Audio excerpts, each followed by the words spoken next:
All right, looks like we're streaming live. I'm going to go ahead and call the North Watcom District 21 Board of Commissioners regular meeting to order at 1:06 p.m. Sorry for the slight delay of a few technical difficulties here, and we'll begin with roll call. Bruce Ansel. Kimberly McMurray.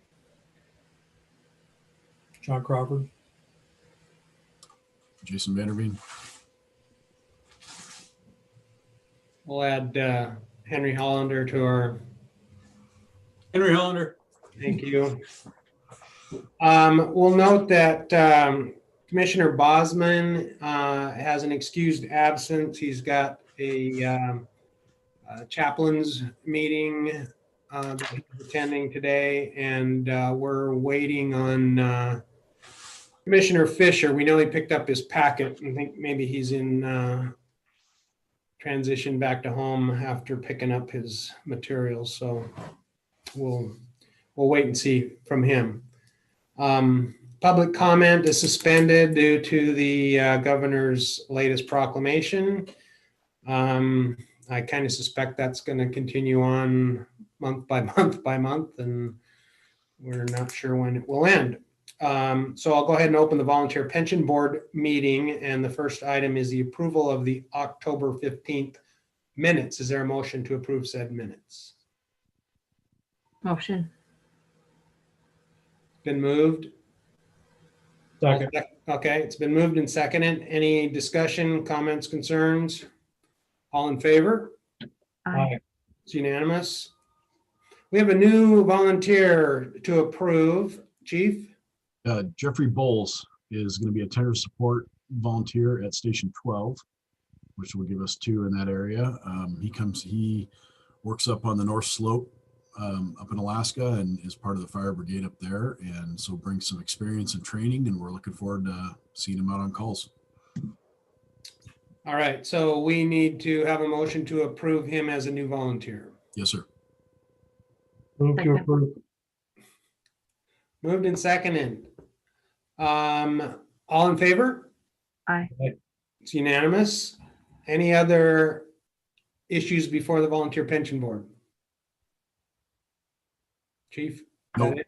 Nope. All right, I'll move to adjourn the Pension Board meeting. Okay.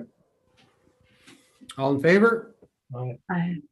All right, Pension Board meeting is closed. We'll open the regular Board of Commissioners meeting. The first item is the approval of the consent agenda, which includes our October 15th meeting minutes, staff reports, financial reports, and vouchers. Fortunately, this month, our revenues came in strong. We weren't sure how we were going to be finishing off our year, but our total revenue for October was $2,252,424.32. The expenditures for November were $696,589.04. Of that, the employees' direct deposit payroll was $317,958.69. Payroll taxes voucher $66,688.75.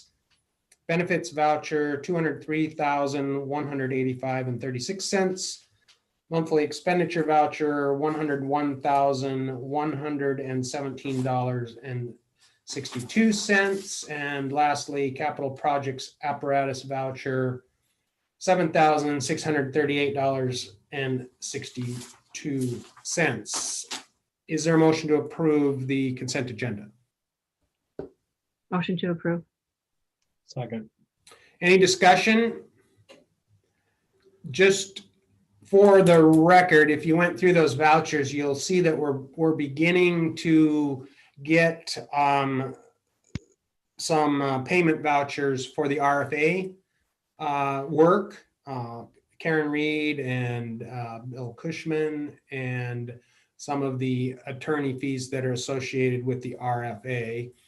And although we are paying the full amount this month, 50% of that will be invoiced to District 4 as per the planning committee rules that we agreed to. So if you were curious why those numbers were big, especially Karen Reed's, that was for more than 1 month. Well, it was what, August, September. August through this month. Yeah. Yeah, so several months of which we're on the hook for 50% of that. So we'll be invoicing District 4 probably after this meeting. Yep. Any other issues or concerns? Okay, all in favor? Yeah, I got a couple concerns. I'm looking at Okay. the bill from Northwest Communications for a headset. Headset repair. Yeah. So what we've got is on ladder 63, there is dissimilar types of headsets. We've gone to basically a wireless Bluetooth style of headset so that the operator at the tip has connectivity with the crew on the ground. And that when that system was initially put into place, everybody thought that those two systems, that a wired system and a wireless system, could talk to each other. And it turns out that that's not the case. So we've had to upgrade the entire thing to a wireless system. That is why you're seeing headset repair at $1,300. Wouldn't it be cheaper just to buy a new headset? That's what we did. So it's not necessarily a repair, it's a replacement. It's essentially a replacement of the system. Yes, the guts were replaced. I thought it was kind of costly at $1,300 for a repair for a headset. Yes, sir. I completely understand. I was expecting that question. Right. Thanks. Anything else? Okay, hearing and seeing none, all in favor of approval of the consent agenda? Aye. It's unanimous. Thank you. Commissioner meeting reports. Kimberly, were you going to share, this might be a time for you to share briefly your, was the seminar you attended? I actually went to 2 webinars. One was on peer support and one was on PTSD. And there's a lot of overlap between the two, but a lot of great programs. Some we already have implemented, some have cost to them and some do not have cost to them, but I need to spend more time with Kelly and talk to her about things that we can do and maybe add to what we already have in place to help our firefighters. Great. I know that Commissioner Bosman said that he attended one of those as well and thought it was quite well done. So They were both very well done. nice. Thank you for attending those. Yeah, and I have 10 pages of notes if you want me to, or 12. I would like to talk to you about it sometime when things calm down and other family issues settle down as well. So thank you. Mr. Crawford, did you? Yes, sir. I attended the all local meeting here last week. I'll forward those minutes out. Basically, it was short and sweet. We will be establishing a 5th medic unit in the city of Linden, and Medic 10, which sits up on the Smith Road, will be going to Station 12. There was a lot of talk about what the legislature is going to do, or how the legislative issues are going to be dealt with by the state commission this year. So it looks like it's all going to be Zoom meetings and kind of hard to get our issues out to those that need to hear them. So I will take those minutes and forward them to you when I get them from Holly. Very good. We have had a couple of meetings, the chief and myself, with the chair of District 4's board, and good meetings, good discussions. I think being able to meet face to face has resolved some of the concerns and tensions that seem to accumulate when you can't just talk to somebody and you start sending emails or text back and forth, and then the receiver gets to interpret it how they want, and you don't always get to the root of the problem. So I don't know that I want to share all the gory details of that, but let's just say that it was a positive meeting and we're moving forward, and and all of this will, I think, move us closer to completing a successful RFA process. So, anything else? Ansel, if I could, just real quick, Sure. I just wanted to add that to what you said about the meetings with Commissioner Hanson, and just that I appreciate both of the chairs' leadership of their boards and where we're going. I think it's really the whole mood around everything has changed, and I think there's a positivity and transparency and good comments, good honest comments being shared back and forth. And it was really, I got to say, after we met yesterday, and after that meeting yesterday, I felt better than I have all year about kind of the direction that both districts are going, that we will really be able to pull off what's best for the combined district, which is the RFA in the end. So thank you to both of you. No, hey, it was good. I agree. Like I said, when things closed down, we had a lot of moving parts happening, and not being able to get together and hash them out has been an issue. So I'm glad we got to do that. Move on to the local 106 report. I just got a message from Kenneth Cunningham that 106 will be participating in the Thanksgiving basket distribution in Blaine on the 24th of November. I think that was all going to be sort of modified from the past of how it was going to be handled, and taking the food out to cars versus the clients coming in. So Henry, do you have anything else to add to that? No, Ken's right. At the city, I was going to bring up at the city council meeting, they were very gracious and thanking us for all the help we've done over the years for the Thanksgiving basket program. And you're correct about the COVID process. The only people going inside the building will be the volunteers working. The baskets are going to be picked up at the front door and delivered outside. So there will be no inside building going on. All the workers will have their temperature checked and, checked for history and all of the typical COVID preventions that we've been taking. The other thing the city council was really concerned on was all of their small businesses with the shutdown, and a lot to do with the restaurants putting tents up and making sure that the fire district was in support of these tents and their locations. And I've already told them previously that we would work with all of the small businesses and do everything we could. And so far we haven't turned down a single application.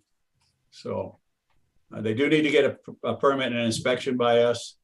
And how do I want to say this? We're kind of bending the rules a little bit on some of the distances and issues with the tents, but because we're in a pandemic, we want to do everything we can to help these small businesses are already struggling. We want to do everything we can to help them stay in business. So that was kind of the gist of the city council meeting last week. Very good. I, appreciate that we are trying to help these businesses and not keep them from being able to survive. It's bad enough as it is. So, right. As long as we're making sure that the key safety issues are being addressed, that's probably the biggest issue. Yeah, the tenting materials still have to reach a fireproof rating. But for an example, in some cases, you're not allowed to put the tent within 20 feet of the structure. And we're being a little lenient on that and letting the tent be a little bit closer, just because it's common sense. Sure. To make it work. Now, that'll all change when we go to phase 3 and the regulations will be implemented a little bit more, but we're doing the best we can without risking any safety factors. Sounds great. Appreciate that. Legal issues, I haven't heard or seen any current things going on other than our extended proclamation from the governor. Anyone else know of anything legally pending? All right. Unfinished business, the 1819 audit is complete, I understand, and we're waiting for a report. Actually, I was told as I was walking to my computer to start this meeting, I was told that we just got another question by the auditor. I'm not sure what it is. I'll check it out after the meeting, but he also mentioned that once that he's ready to go to the completion phase, he just needed one thing. I'm not sure what that is. So Probably our billing address. it continues. Yeah. Sorry. The Regional Fire Authority Planning Committee, we've included the October 22 meeting minutes, the shared values and principles, and there's nothing new that we haven't talked about or seen before. Committee recommendations via Karen. Do you know what that? Sorry, I didn't hear what you said. Well, there's a third item on my agenda about Karen was gonna do some committee. That was the baseline plus Okay, discussion that we had.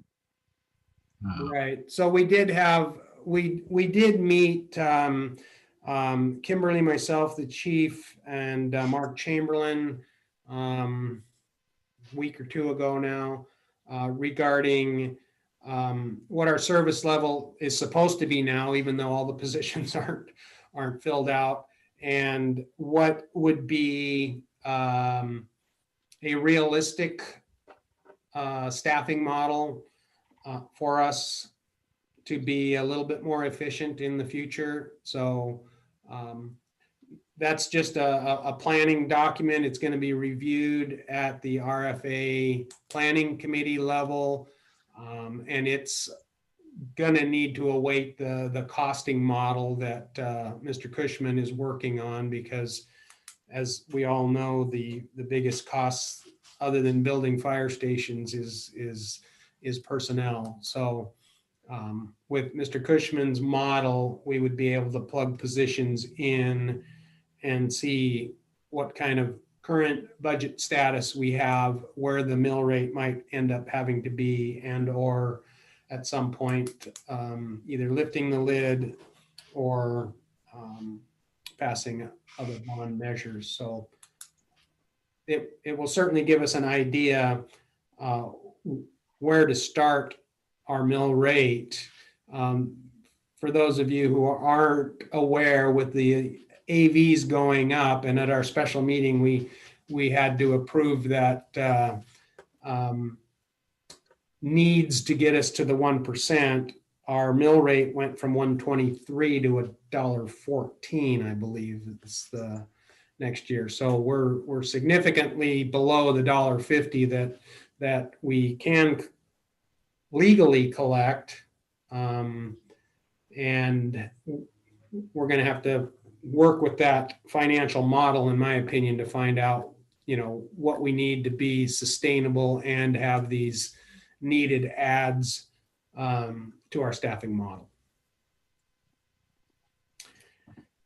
We'll move to new business. The potential library levy, that was a correspondence sent out. I haven't heard anything new back from them. They were saying that they were going to be looking at up no more than 10 cents.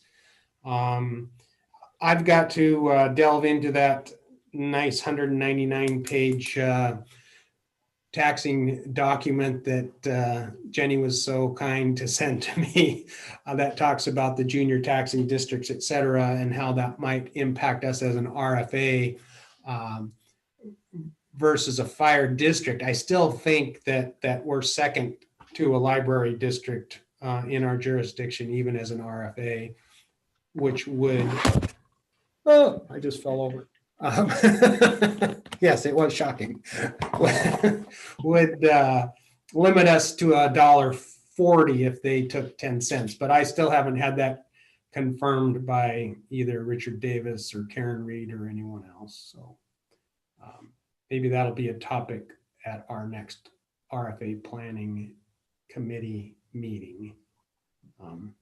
Anyway, we've got some wiggle room here to raise a little bit more funds. So, any questions on that, on the library levy? It's for the Birch Bay Library only, not Birch Bay and Blaine, which before COVID, that was sort of the direction the library district was heading. And since then, they've backed it back to just Birch Bay, which all the people that I've talked to in the Birch Bay community that are on the library committee were hoping that they would do it that way because they feel that the voting population in Birch Bay would be more likely to approve it if it were just the single entity and not the city of Blaine included. Resolution 2020-21 is a mitigation rate resolution. And I believe this is something that Henry, you have been working on. And so I will turn that over to you to, sounds like we're adding just roof structures. Yeah, that's kind of what it boils down to. So we've had this chart here, I think it's in your packet for since 2010, and then we updated it in 2016. And in a nutshell, what we do is we figure out what all the costs are for these particular call types to these particular structures. We divide up all the numbers and come up with a fee for new buildings, and that fee is then charged as a concurrency mitigation fee on all new projects. Occasionally, we get a project that doesn't fit in any of the parameters. And this roof-only type structure has been, it's come up 2 or 3 times in the past, but the projects have never gone through. The building permits have never been acquired. Well, we have one now on the guide where they're wanting to put up 7 of these structures. I don't know for sure, but I'm guessing it'll be phased in, probably 2 or 3 at a time. And in a nutshell, what it is, it's an RV storage facility, and all they're building is a roof. And just sitting on poles, no walls, no doors, no windows. And so it's challenging to charge them the same fee for a structure of the same square footage that has walls, floors, windows, doors, heat, cool, and all of that type of building. So looking at the numbers, we figured that our call response to a structure like that would be about half of what it would be to on an industrial building. And industrial manufacturing all falls under one classification. So it was my thought actually that we should have an additional rate that would apply not only to this project, but to anybody else that wants to build a roof only. I think we called it a canopy. Yeah, and the correct title would be a canopy type structure.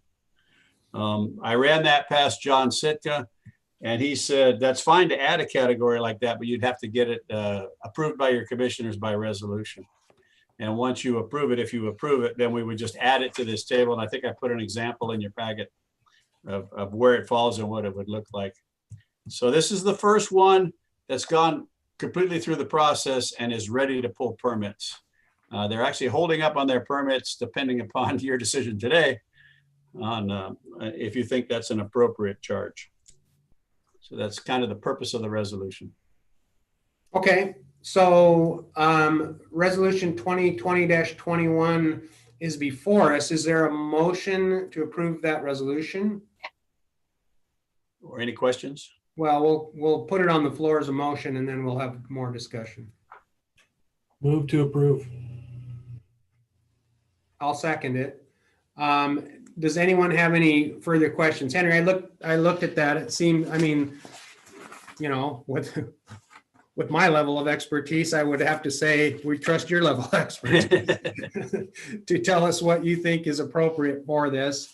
And, you know, it seems like probably the biggest fire load in something like that would be the actual vehicles that are parked underneath it.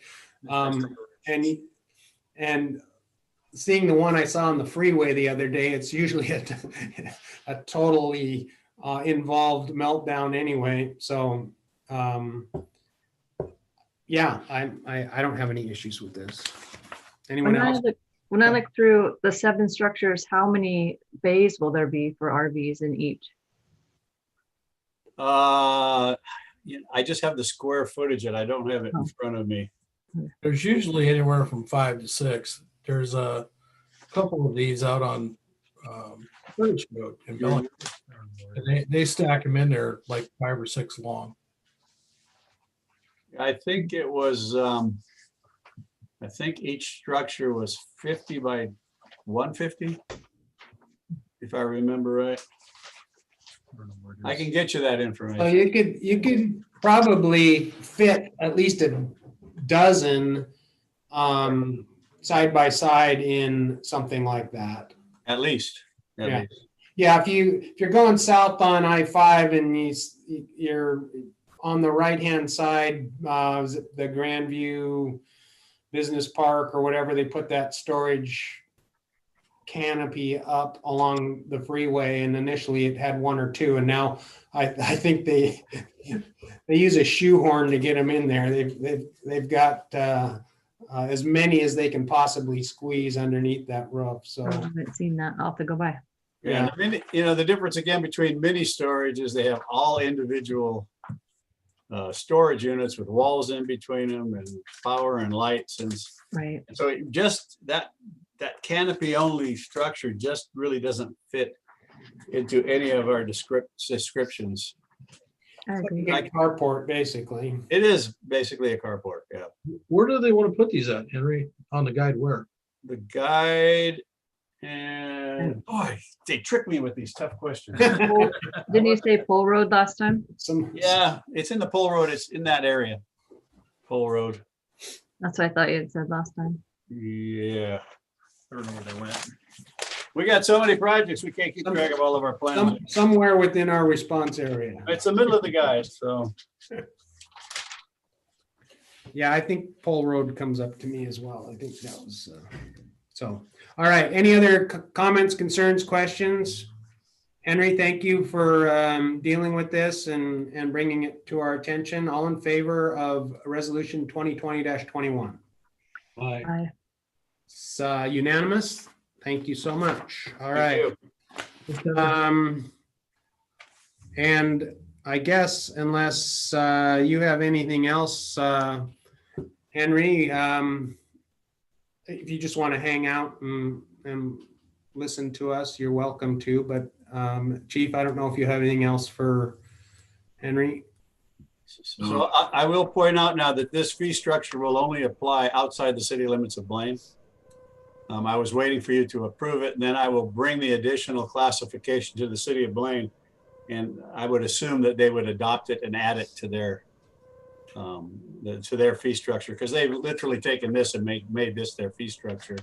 Although I'm not sure how many canopies would be built in the city limits of Blaine, but it would help us in this division if we kept all the tables the same.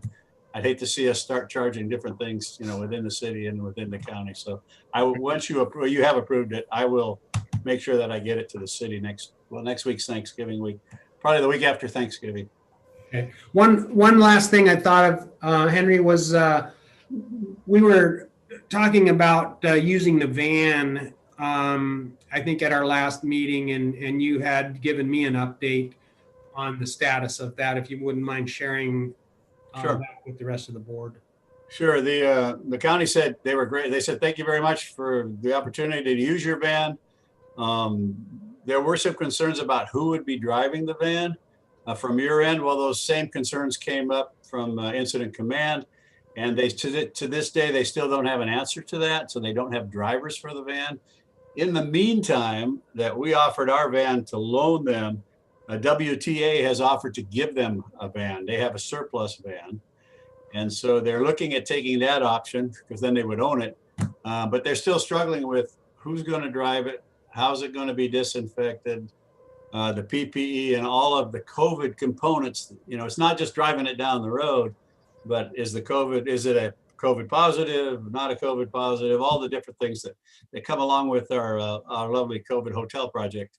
So they say thank you, but now we're not going to use it. So we're good to go. But they're very, very appreciative of us willing to let them use it. All right. Thank you for that update. Our next resolution 2020-22 is a large surplus equipment inventory. So basically it's our normal way of taking care of extra equipment that we don't need or doesn't work anymore. So why don't we go ahead and have a motion for resolution 2020-22, and then we'll have a little discussion. Move to approve. I'll second. Okay, moved and seconded. And Chief, can you enlighten us on this multi-page list of, was some of this at Station 11, or was No, this just all our? This is just us hoarding. These are, most of these items are from Station 63, actually. These are old radio. You'll see pages of old radios, which are wide-banded. We're no longer allowed to use them. Nozzles, which are either out of compliance, beyond repair, or just, they're just no longer serviceable to us based on what kind of equipment we're using. There's hose in there. There's just, these are just items that are worn out, not beyond repair, and are ready to move on to a different place. And this is how we can get rid of things. A lot of this, some of these items, I would say a lot of them are, Commissioner Crawford can probably enlighten us to what will happen to most of the radios. They're going to go to a place they can actually be used. There's further on in the meeting, there's an ask from the city of Linden for some of the nozzles, and the other items we will auction off or get rid of appropriately. Fair enough. Mr. Crawford, do you have any update for us on the radio issue? Yeah, so Saturday, the Darley's heading south, and I spoke with Elliot and Mark up there at Station 78, and I've taken a box of those radios. So there's about 18 handheld radios, and I made contact with the Firefighters United rep, and they can actually use those along with the spare batteries wherever they go. It won't be in the United States. He does have several entities that he's working with, so they might show up in Asia, they might show up in Mexico. It's all dependent on where he decides to hand these off to. Very good. Thank you for helping out with that. Any other questions or comments? The picture that you included in your report, Chief, was pretty impressive. That was all mostly nozzles and Hose appliances and nozzles. appliances. Yeah, wow. They're going to be able to park a whole nother apparatus up there at 63 when they get rid of all this stuff. Yeah, I think now we meet the load limit in the mezzanine is what it's more like. I think we may have been exceeding it just a tad. So, gotcha. All right. So, resolution 2020-22 has been moved and seconded. Any further discussion? All in favor? All right. It's unanimous. Thank you, Chief. And I know we don't have a per se facilities person, which will come up in our discussions, but who helped manage the collection and inventorying of all this equipment? So we currently have a firefighter on light duty, and he has been assigned to do that. He's been working with Elliot on, like I said, cleaning out the mezzanine and categorizing and logging all these items. And that's who the picture came from. All right. Well, if you pass our appreciation on for a lot of work taking care of all that stuff. We appreciate it. I will pass it on to him. All right, City of Linden has a nozzle request in our correspondence. It was a letter, pretty self-explanatory. They have done a summer warmer weather community event, and they use old fire nozzles. And seeing or hearing that we may have had a few extras that are non-usable in a combat situation, they have asked us to donate those. Chief, you got? Yes, it just, you summed it up pretty well. They've asked us to donate some nozzles, and turns out that the gentleman working on light duty might also be a city councilor for the city of Linden, and so he knew they had a need, so he connected us with the city parks director, and that's where the donation request came from. So, and I assume that absolves us from any sort of liability if we donate those to their yes, cause. we've declared them surplus. The city of Linden has asked for the donation. They know what they're theirs now.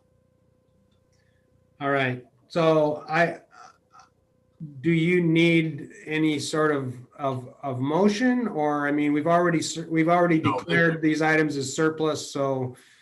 They've been surplus. I just wanted you to know where they're going. They're not just going in a dumpster. Very good. We're going to endeavor to make money where we can and donate to community, other communities that need them as we can as well. Reduce, reuse, recycle. Yep. Keep them Very out of landfill. Yeah. Same with the radios. That was a big thing with the radios, is what do you do with old electronics, and the ones that don't go to be repurposed in a place like Mexico or some country in Asia. We'll make sure that they're not going to go to a landfill. They'll go to an electronics recycler where they can, the electronics recycler is actually a place it's a place where maybe people that are learning a skill or developmentally disabled people work, and it gives them an opportunity to tear these radios apart and reuse the parts that can be, the circuit boards and some of the transistors and things, so they're not ending up in the garbage. So. Yeah, and a bunch of batteries too, right? Exactly. All right. Very good. Thank you. So I asked to talk about facilities and maintenance. We had budgeted for this year, I believe $75,000 to hire a facilities person, civilian, and we have not filled that position. And in my travels around the district, I have noticed that some of our facilities are in dire need of some minor repairs. Some of it's cosmetic. Actually, some of it is beginning to become structural. And I kind of wanted to have a discussion and figure out what our options might be here, whether, we hire somebody full-time or we contract out to somebody to go around and take a close look. I know Henry is still on right now. He used to sort of carry I think a can of paint and a toolbox around with him wherever he went. But, for as many facilities as we have and the kind of weather we get here, we're seeing some wear and tear. And I think personally, I would like to see us work on these and get them safe and sound and buttoned up. So Chief, I don't know if you've given this some thought or have any recommendations for us, but I wanted to bring that up today. Sure. I think when I initially floated this, it seemed like a good idea to hire somebody. And I still believe that. I just don't know that we're in with the building that's going on. Anybody that you can find has these set of skills, they're all busy. they're swinging a hammer, they're painting, they're doing their thing. I have come to realize that probably a better way to do this, instead of add another FTE, might be to contract out with a company that does this for, or a person that does this for a living. And whether that's someone that we know and trust who's sitting in the same Zoom call, or we go somewhere else, I don't know. But I, just as I start to learn more and more about the cost of an FTE for that type of work, I think we could get more bang for our buck by outsourcing it, and let somebody else worry about the benefits and retirement versus us paying those things. That we could actually get more work done that way. So what would you say? I mean, is our 75,000 still a viable budget item, or have we begged, borrowed, stolen, and moved that to other places? Or where I'm just trying to say, if we can say, hey, go out and get somebody, and for now, maybe we need to set a limit. However, if we get into them finding something bigger, we might have to readdress it. Right. No, we haven't chewed up any of that money yet. The 75K. We're just now. It has been a heavy maintenance year. We've had some, as usual, it's the 2020 curse, right? We've had some bigger things go wrong, and or you require maintenance, and we're just now getting over what we budgeted for facilities maintenance. So, and of course, as soon as that happened, we got a couple more things that are, that just crop up, that are, a leaky water heater on the second floor, and, all these things. So the salary funds are still there. If that's the board's direction, I will absolutely go out, and we'll find the best person for the job. I just, like I said, I'm starting to think that we might be able to get more bang for our buck by us not having to, pour more admin time into another FTE that's, separate from our we got our bargaining unit. That's big and easy. Nita would probably disagree with me, but that's, it's all rolled into one. So to add another civilian, it's going to require some time and startup costs. Whereas a company that I outsource to, I can call them, have a discussion about the contract for services, and then we get the work done starting immediately. We don't have to buy tools, we don't have to buy supplies. It just happens. Well, would it be fair to say, hey, we've got $75,000 to start with? Can we at least get rolling on some of these things that really, in my opinion, probably ought to be addressed before we really get into winter? Some of it's painting, some of it's rot, some of it's, Yep. moss buildup or et cetera. Henry, I'm assuming. I just want to point out, when you get into those type projects, there's financial thresholds Sure. on how much work you can do to so many dollars, and you're aware of this. And if it gets to a certain dollar, it has to be pre-approved as a capital improvement. So just be aware that you can't just carte blanche say, hey, for $75,000, go fix everything. You're going to have to do that within the parameters of the rules. Henry, let me ask you this. I mean, I know you've been out of it for a while, but do you see if there's a benefit? Do we have enough work to go out and hire somebody full-time? I don't think so. Okay. I don't think so. I was gonna, I if mean, you're open, certainly that person could keep busy full-time. It just, yeah. Do you want them to look like Taj Mahals, or you just want them, to be, I think it's probably more, if I had to give you my suggestion, I'd look at somebody that could manage your facilities, and then let that person have the ability to subcontract some things out and do some things on his own. And yeah, it's not, I don't think it's a full-time job. Appreciate that. Yeah. Yeah, Chief, I'm kind of on board with what you said. Maybe, talk to these companies and see what they can offer us. Again, we're not buying tools and things like that. They should have those on hand. I don't know if I'd be knocking on their door saying, "Hey, I have $75,000 and let's go nuts." But maybe get some quotes of what we need and what they can do. Well, Kimberly, you got to- if you're interested, my husband is one of those people. He is a jack of all trades. He can paint, he can moss, he's unbelievable in all the skill sets that he has.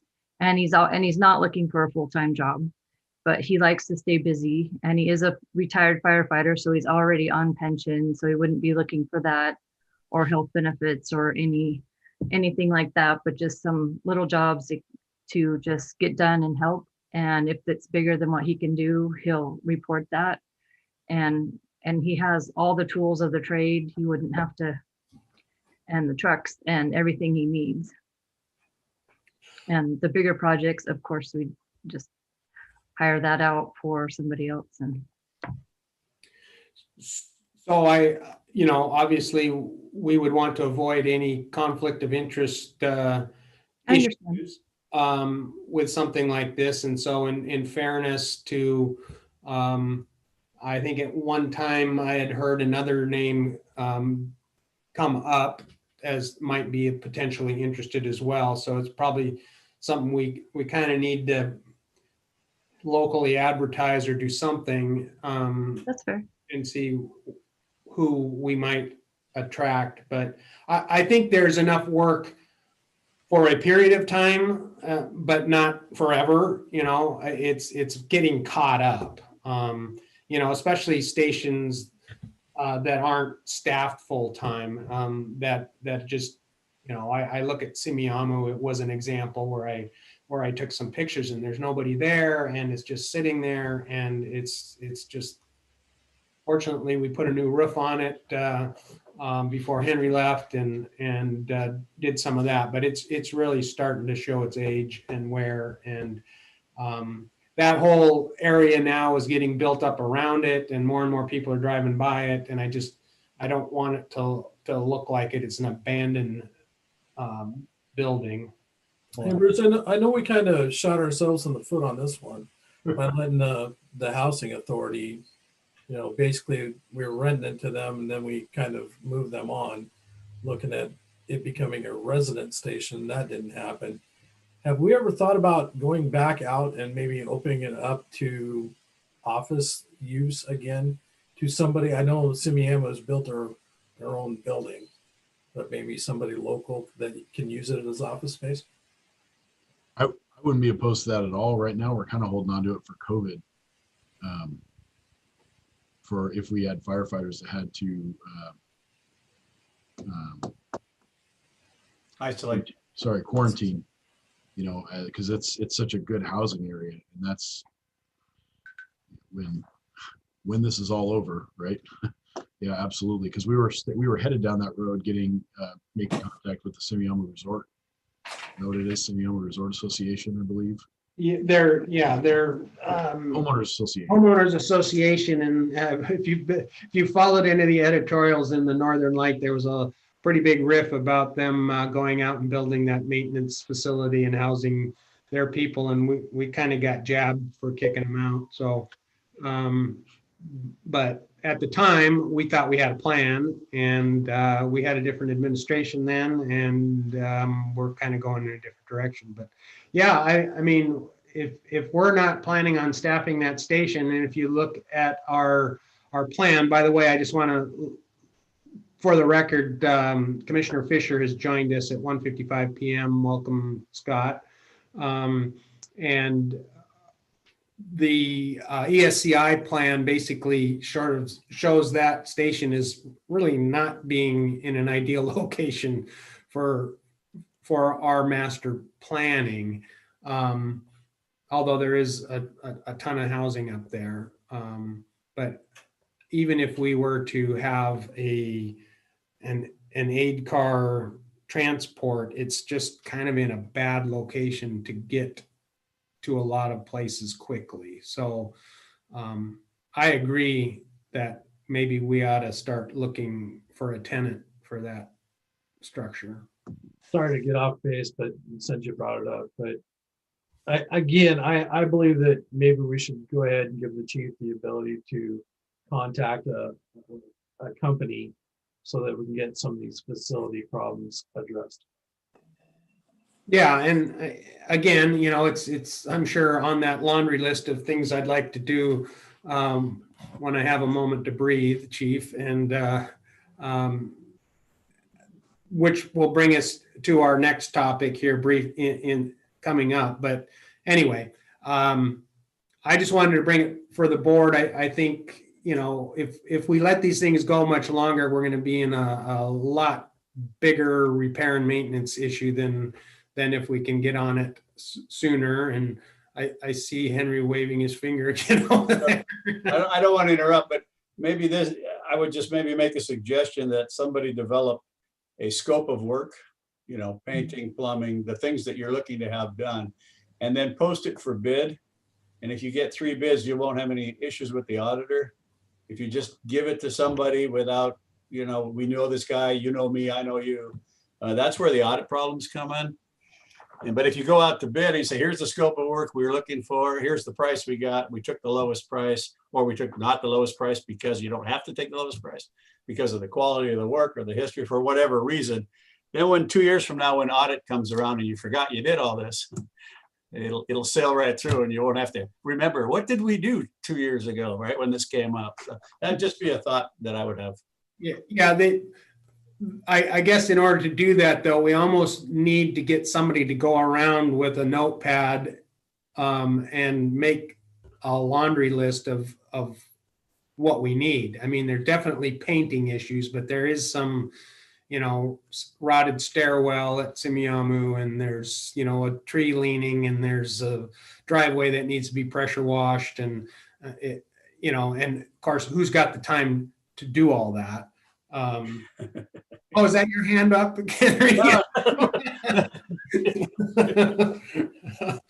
And you know, I'm not going to tell the chief that's your responsibility. So, you know, maybe we have somebody in the organization with that kind of experience that you know, we can pay him some overtime to go around and make that list up for us. I think would be beneficial. I certainly am not going to tell the fire chief to go out and do this personally. It's not. You could keep it really generic and just say, we have a requirement for painting. We have a requirement for cleaning of driveways. We have a requirement for fixing of broken stairs, and just keep it very generic. Right. And then I guess if someone was interested in doing that, then they would probably drive around and say, hey, yeah, I've looked at your facilities and this is what I think it would cost to get them up to speed. Or this much per hour, or, you know, some kind of an agreement. Very good. That sounds like a wonderful suggestion. I appreciate your knowledge and your experience in this area. Thanks, Henry. I'll probably I was going to say the same thing. I might have you proofread my ad. Unless it's an emergency breakdown, and then you can, yeah, that separates from general maintenance. Right. If something actually breaks down physically, that, you know, hot water heater or something that you have to have fixed, you don't have to go out and bid for that, but they prefer you to use the small works roster for that. Very good. All right. Do we have a small works roster? Or is Yes, there is a small works roster. Oops. Yes. Old habits die hard. Yeah. All right. Okay. Well, not to add more to your plate, but it sounds like moving on to our next personnel recruitment issue, that could be something that could be assigned to a potential acting assistant chief position if we're moving forward with that. Yes, sir. So the ad's been out since Tuesday morning for temporary division chief of operations. I've taken some phone calls about it, and the closing, they need to notify me that they're interested is 5 p.m. tomorrow. And then I plan to interview, hopefully I'll have some applicants. I think I've talked to 5 or 6 people already.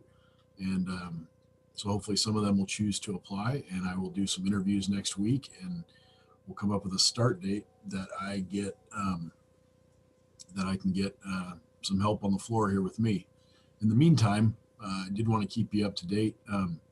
Right now, today and tomorrow, we are doing what we call speed interviews for new hires for entry level and lateral firefighters. That's happening at Station 61.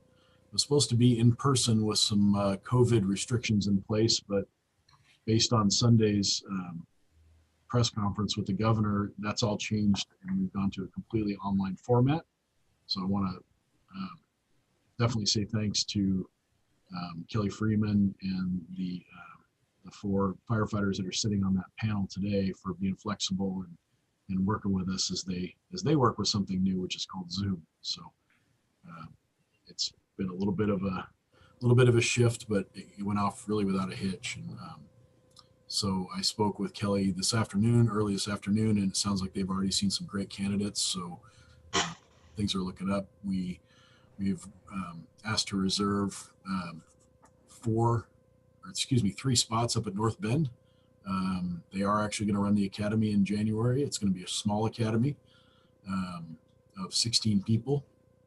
And so yeah, things, and the next piece will be, once we're done with this initial interview process, is we'll be rolling out lieutenants, captains, and training captain assessment center and test to backfill some of these promotions that are going to be taking place. So Very good. A lot of work to be done under trying circumstances. I know I've seen Kelly working really hard on all these interview packets and sorting through the stuff, and certainly appreciate the extra time and effort that it's taking her. I understand that when those notices went out, her phone number was added to the list, and she spent all of Veterans Day answering the phone for these scheduling their interviews. So we need to make that up to her. yeah, that was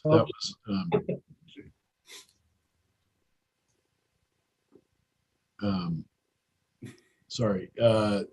Yes, that was it wasn't a mistake. It was just when she sent out the instructions on how to make your appointment for the speed interview, it had her email signature on it, which happens to have her work cell phone number on it. And so all day last Wednesday, Veterans Day, she fielded phone calls from interested, excited applicants, which is great. But I told her I owe her another Veterans Day. So that first call came in before her first cup of coffee, I understand. Yep, that's what I hear. Anyway, thank her for putting up with that, and also let's make sure that she gets her holiday off. Yep. All right. Well, and her husband will make sure she does too. So. All right. Excellent. All right. Well, thank you for the update. I think it will be nice to have somebody helping you out in the chief's duties, and there's certainly plenty of work to go around. So look forward to getting that position filled.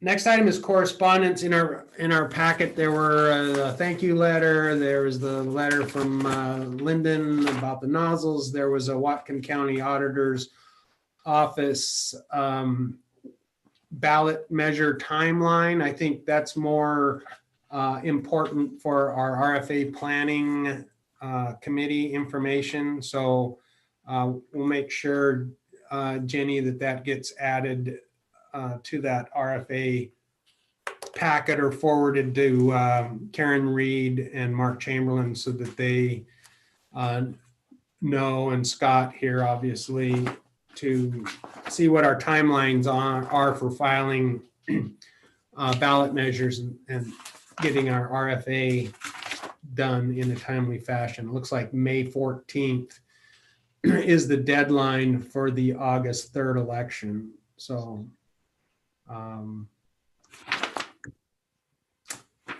and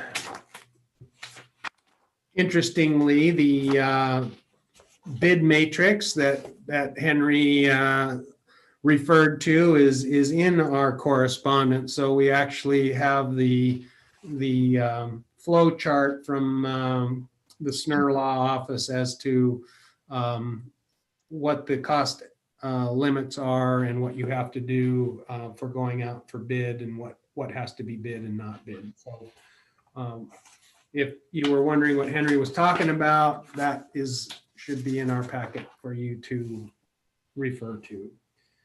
And next is a announcement for the board meeting attendance of December 17th.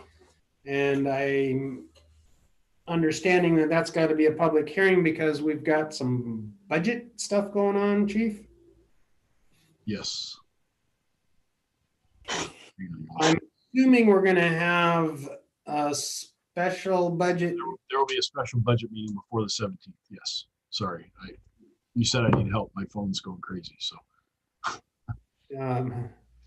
yes, prior to the 17th, we'll have a special like a budget study session. It'll have to be online, but that's Benita and I's main project the next 2 days. So yes, early in December. Now,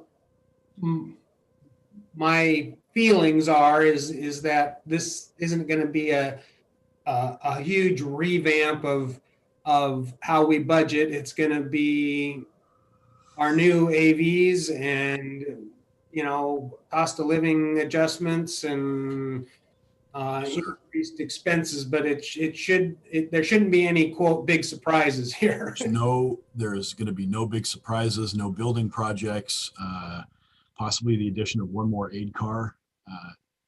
But other than that, I do not see any big no huge capital projects outside of things we've done in the normal past, just because we're still, I at least am still really hesitant to find out what the impact of COVID is on the local economy. And I don't want to get us tied into something that's going to hurt us in the long run. So as we feel things a couple of years behind the local, the population does, just because municipal finances take time to kind of trickle down, I guess.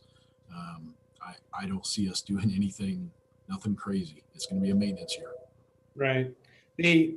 I guess the only two wild cards money-wise would be the mitigation fund, which Henry is still online here. And if there were any recommendations, I know that there's pretty close restrictions as to what that money can be used for, but I also know that we have a 5-year moving window of having to use that money, and we're bringing in, it seems like, quite a bit right now.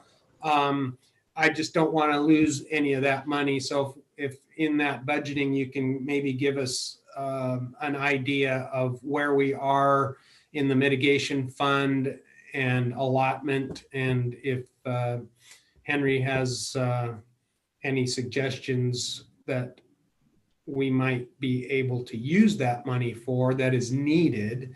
I know there were a couple of office things that we had to add because of how we review plans and stuff now. And I think that's an appropriate use of those mitigation funds for that. But if there's something in your, fire marshaling stuff that's happening that we could address and make your guys' job easier or better or improved, I think that would be useful.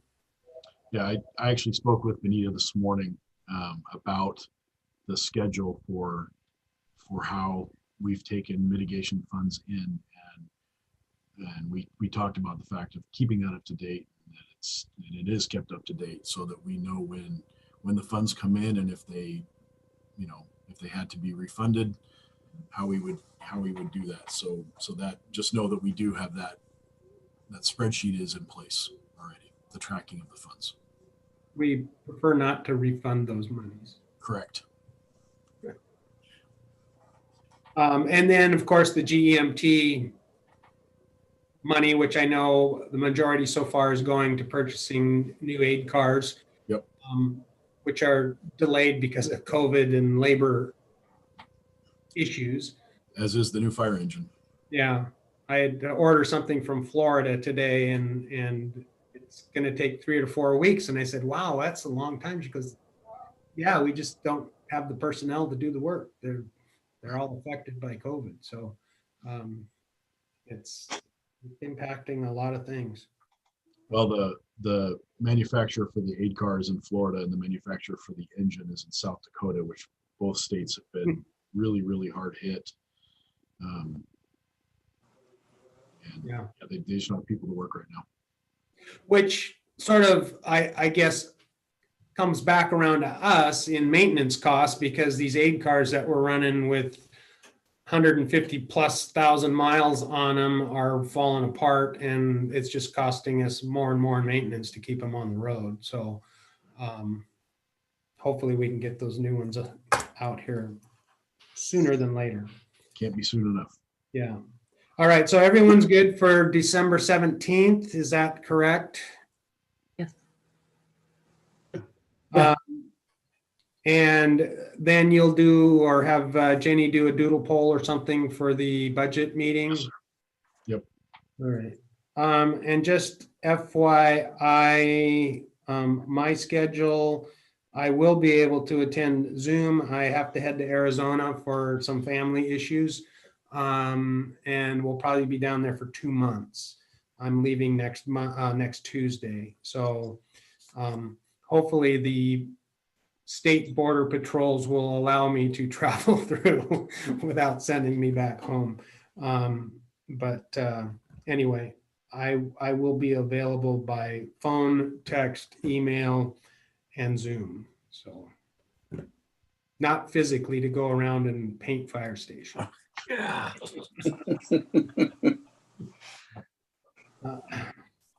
All right. Agenda items for the next meeting. Found that one, under that one. We've got the fire marshal interlocal agreement. That seems to just go on forever. Anyone else have any agenda items? Obviously, the budget approval. Yep. Are we looking at doing the budget study on a weekend, Jason, or are we going to try to do that during a weekday? I'll have Jenny do a doodle poll that includes weekends. How's that? Do you have Work better for you, preference sir? or concern? Well, Thursdays or Fridays work best for me right now. Okay. Yeah, we'll doodle poll that. It's going to be way different than it used to be, where we sat in a room for the whole day and, got an update and wish lists and stuff. And because of COVID, I think the plan is it to be pretty down and dirty. I'm thinking no more than a couple hours, right? And, Yep. and No team building exercise. no, sorry, Building, but no icebreakers. John, we'll do the trust fall with you if you want. I don't know how well it will work over Zoom, but we can try. Welcome to the meeting, Commissioner Fisher. All right. Anything else for the good of the order? I appreciate everyone. Yes, Henry. I did find it. We are organized. We're just slightly behind. So there's the plan on that project. It's actually address is 7133 Guide Meridian, and it's on the corner of West Bartlett Road. Coming to an And every building is a different size. The largest one is 250 by 40. Wow. And the smallest one is 75 by 40. And there is a small office proposed. And of course, the office will pay the office rate. Well, right. So, and yeah, there's 7 of those on this plat of land here. So I can show it to you. There you go. Thank So you. yeah, we got it together. It was just tucked underneath a piece of paper there. Know exactly where it's going, don't you there, Commissioner McMurray? I do. All right. Last would be signing of documents. We've been able to manage that fairly proficiently, I think. So make sure you get a hold of the chief and come on in and sign what we need to sign. And if there's nothing else before the board, I am going to ask for a motion to adjourn the meeting. Who moved? A second. Motion to adjourn. Sorry. Seconded to adjourn the meeting. All in favor? Aye. It is unanimous. Meeting is adjourned at 2:16 p.m. Thank you, everyone, for your attendance. Hope you have a great Thanksgiving and holiday season.